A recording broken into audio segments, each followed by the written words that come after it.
So in this example, I'm going to show you how to save your work for printing. So this is the file that you will need to send to your teacher, and it's called a STL file. So this file is what the printer will read. So the way that you do it is you need to make sure you've saved, you finish your final drawing and it's all perfect. So you've named your drawing and you've saved it, hopefully. So you go up here. So here's the name of my drawing. Okay, so this is what I'm going to save and pretend that I'm printing it.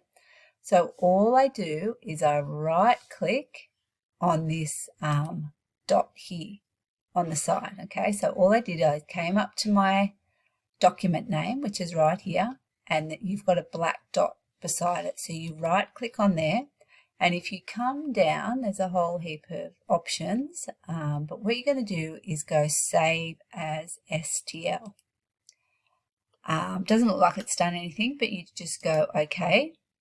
Nope, there's all my files. So the other thing is, where is this file actually going? As well, you need to, think about where am I going to save this? It's just going to this PC, basically. That's where I'm going to do it.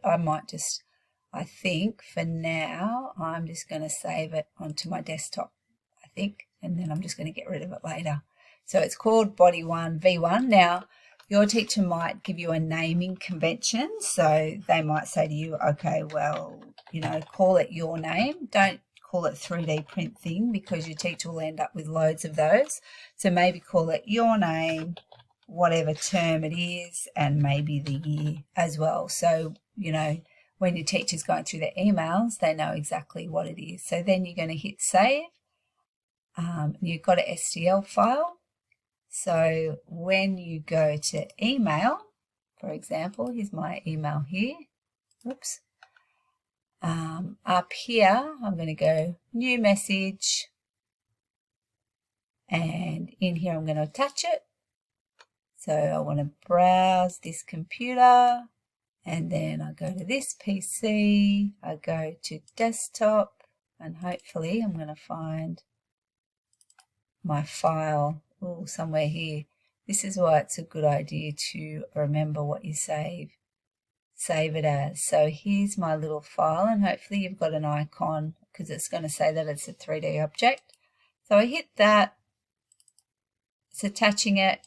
You might call it 3D print.